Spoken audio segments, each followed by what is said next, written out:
e-commerce. Amit, what we given to understand that e-commerce sector is doing well. The second quarter for e-commerce companies has done well, mainly on the back of premium products. So your fashion and your retail participation from people gadgets, and gadgets and technology. So iPhones. Participation in the retail business mainly on the back of premium products.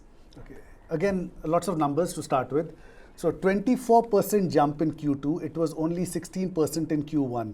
So, and that has been on the back of, as you said, high value products. Premium smartphones sales on e-commerce, through e-commerce sites, has jumped 50%. Health and pharma products in the premium, on the premium side, 47%. Eyewear products, 30%, and fashion and accessories, 24%. So these are the ones that have been basically driving this jump of 24% in this quarter. E-commerce sites basically saw a big jump in their sales and value during the pandemic, but I believe they are coming back. Right. At least. And this is not happening because there's more cash at hand or more cash disposable income. Maybe the offers this is they have also. Exactly. Offers. Maybe. And on the back of the fact that it's easy for people to now avail loan facilities. You do not have to pay up front. And e-commerce players, of course, making full use of the fact that they can sell a premium product without asking the buyer to pay upfront. So credit card usage from buy now pay later, all those of course important schemes that are being put to use, and buyers are jumping at it. Totally, Shweta. And let's look at it again in the larger context of the Indian economy, right? We have reported that the economy has grown better than expected, right?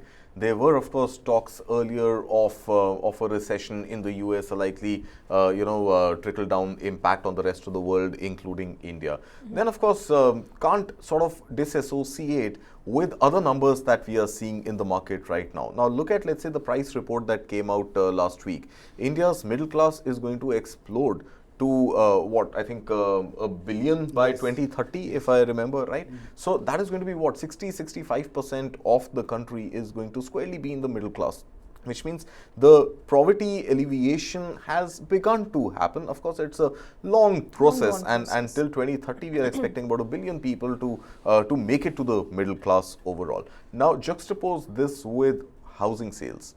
We've seen house sales in Pune, in Mumbai, in not as much in Bangalore, but in Gurugram. These are all upmarket expensive cities to purchase property. But we've seen a rapid rise in pent-up demand and people coming out of COVID, work from home in some quarters, continuing in some form or another, if not work from home, at least flexi home continuing, except for the media in many other sectors.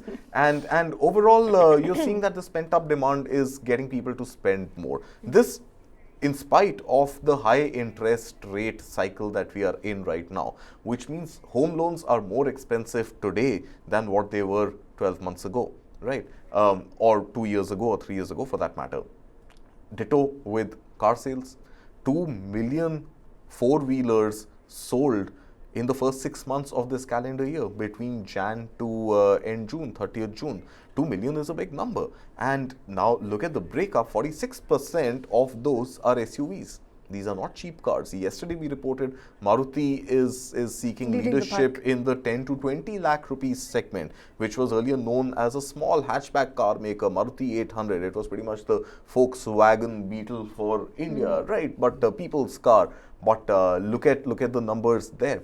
So overall consumption story, when you look at a rising middle class, when you look at more number of taxpayers, widening of the tax net as reported yesterday in the direct tax collections surging about 15.8% or so.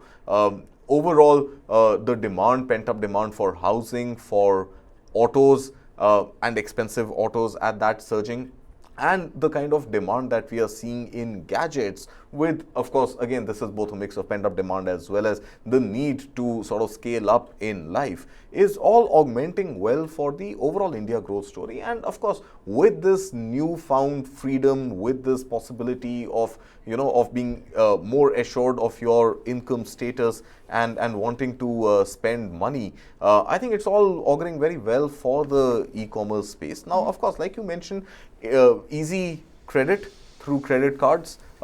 Great discounts always available on e-commerce platforms. So overall, yeah, there is buoyancy, and I think that's all good for consumption, which again adds back to the GDP. It's good for profitability of e-commerce players. It is good for the overall sector when it comes to delivery, logistics, all of that. I think we are in an okay position, especially when you compare us to our peers in the West. More than okay when compared to our Western peers. What drives my attention towards is there's probably even a change in habits, consumption habits. Right.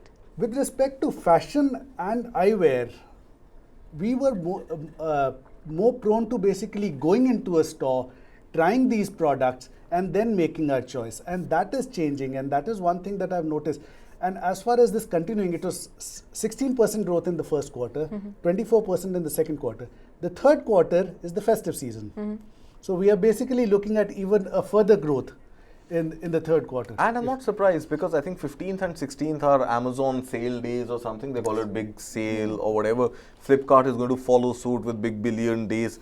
Now we are heading into, mid of July, August, Independence Day. There are sales again. Multiple sales in So, August, I think the whole sale season followed then by the festive season is all going to augment even further. The number is expected to get better Much in Q3 bigger. and Q4, of Yes. course, with festive sales that will I drive think up one profit for trend, e-commerce Shweta, which players. is emerging squarely from all of this is that the existing middle class in India, people like you, me, and Amit, right? I think one thing is very sure, and this is a trend post-COVID, that everybody wants a better life. I think COVID has made people sit up, take notice that, it is important to save, it is important to invest, but I think it is equally important to live in the moment. You live only once, you only live once, YOLO, right? YOLO, FOMO, VUCA, these are new terms that we pretty much invented and came out with during COVID, and all of this is also being reflected, like I mentioned, not just in auto sales, in home sales, etc., but even travel. Look at air prices, and yet look at the queues. Look at surging hotel prices, and yet look at the order book. So overall, I think India has now come to realize, the Indian middle class specifically has come to realize that, you've got to consume, you've got to spend, you've got to lead the good life till as long as you can afford it. Because God knows what happens when the next pandemic hits, right? Or when the next crisis comes and hits. I have a correction. I said there'll be a surge in the festive season. Let me make it to a big surge, because the World Cup is coming, and as we had discussed yesterday, the hotel prices were up, the airline prices are up, but the bookings have also gone up despite these surges. So the YOLO is very much there. World Cup comes after 4 years. We haven't won anything since 2013. People are spending more and more. So these numbers are going to probably see a big jump, not just a jump, in the next half of the year. Absolutely. So it's a story of India's consumerism, the growth in consumerism, and of course consumers buying more and more through e-commerce platforms, also maybe on the back of the fact that the rains continue to hamper sentiments across India.